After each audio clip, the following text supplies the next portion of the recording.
शुरू अल्लाह का नाम लेकर जो बड़ा मेहरबान निहायत रहम वाला है।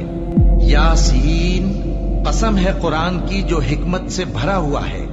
ए मोहम्मद सल्लल्लाहु अलैहि वसल्लम, बेशक तुम पैगंबरों में से हो, सीधे रास्ते पर हो।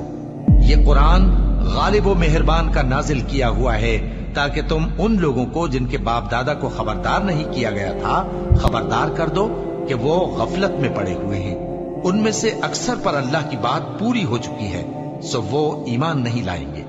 हमने उनकी गर्दनों में तौक डाल रखे हैं और वो ठोड़ियों तक फंसे हुए हैं, तो उनकी गर्दनें अकड़ी हुई हैं, और हमने उनके आगे भी दीवार बना दी और उनके पीछे भी। फिर उन पर पर्दा डाल दिया तो ये देख नहीं सकते, और तुम इनको खबरदार करो या न करो, इनके लिए बराबर है, ये ईमान नहीं लाएंगे। तुम तो सिर्फ उस शख्स को खबरदार कर सकते हो जो इस नसीहत यानी कुरान की पैरवी करे और रहमान से गायबाना डरे, सो उसको मगफिरत और बड़े सवाब की बिशारत सुना दो।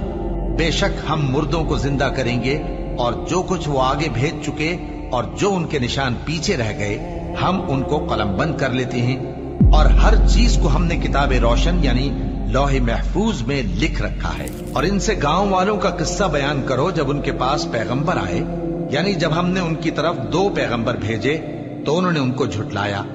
फिर हमने तीसरे से तक़वियत दी तो उन्होंने कहा कि हम तुम्हारी तरफ पैगंबर होकर आए हैं। वो बोले कि तुम और कुछ नहीं मगर हमारी तरह के आदमी हो, और रहमान ने कोई चीज भी नाजिल नहीं की, तुम महज झूठ बोलते हो।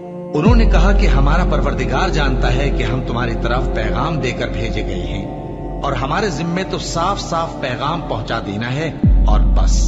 वो बोले कि हम तुमको अपने लिए मनहूस समझते हैं, अगर तुम बाज ना आओगे तो हम तुम्हें संसार कर देंगे और तुमको हमसे दुख देने वाला अजाब पहुंचेगा।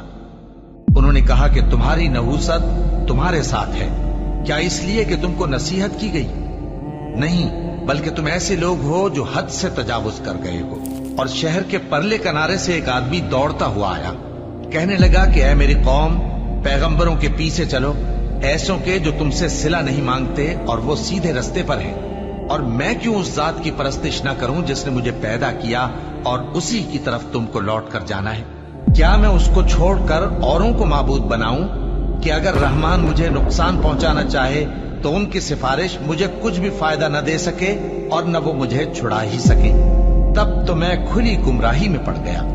मैं तो तुम्हारे परवरदिगार पर ईमान लाया हूं, सो मेरी बात सुन रखो। हुक्म हुआ कि बहिश्त में दाखिल हो जा। बोला काश मेरी कौम को पता चल जाए कि मेरे रब ने मुझे बख्श दिया और मुझे इज्जत वालों